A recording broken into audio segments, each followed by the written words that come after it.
How did I deal with all the debt I had after I lost to online gambling?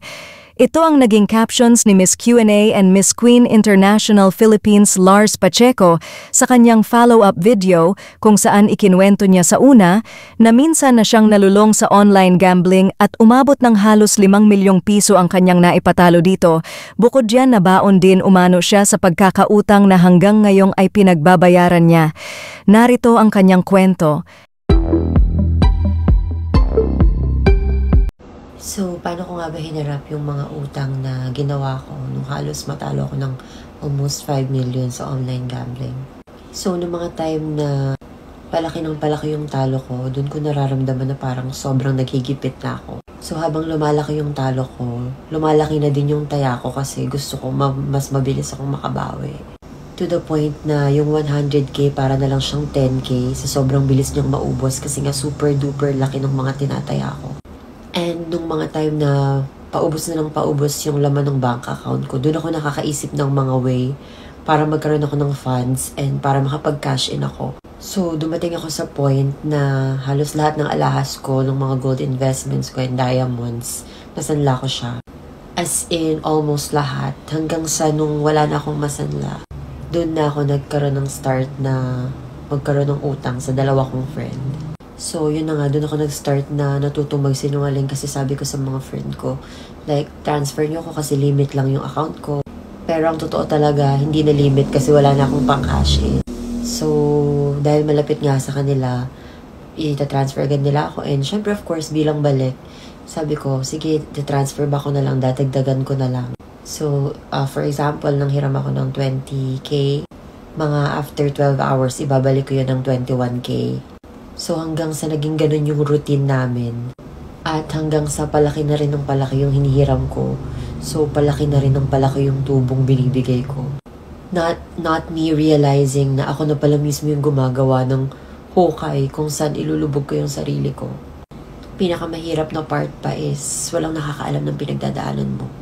Feeling mo nag-iisa ka habang kala ng lahat okay ka.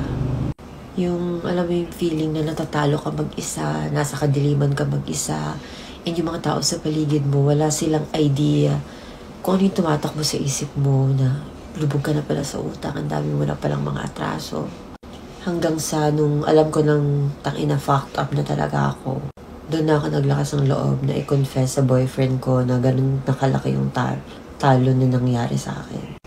So, hindi niya alam na gano'n nakalaki yung napatalo ko sa sugal. And wala akong ginawa kundi i-confess na lang sa kanya at yakapin siya and sabihin sa kanya kung ano yung mga nangyari, kung ano yung mga nagawa ko.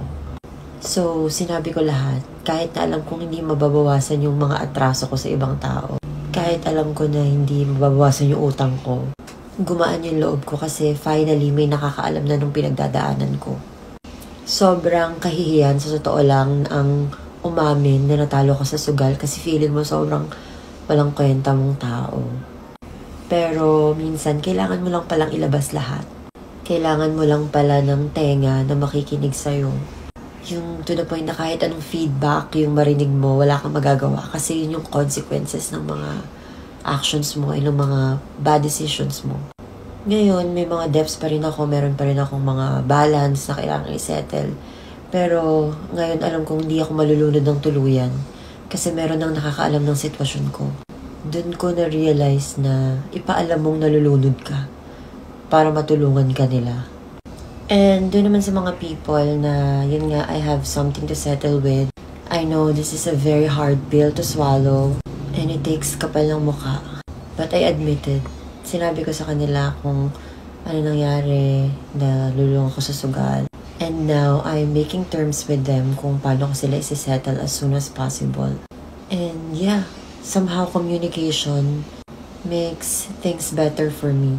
Kahit nang hirap niyang gawin, kasi sobrang nakakahiya to the point na nagkautang ka dahil sugalera ka. But that's it. That's the consequences of the action na nagawa ko. And ang laking tulong ng communication dun sa mga taong meron akong atraso kasi kinausap ko sila. And hopefully, masettle na lahat. Kaya ikaw, hindi option ang tapusin mo ang buhay mo dahil lang lubog ka sa utang. Kasi all you need is someone na willing makinig sa'yo. All you you need to do is to get that courage na kahit nakakahiya, ilabas mo, i-let go mo. Dahil super duper makakatulong yun sa'yo. At lagi mong tatandaan na walang kahit anumang utang, pera o material na bagay na mas higit pa sa buhay na meron ka. So laban lang and kaya mo yan, besh.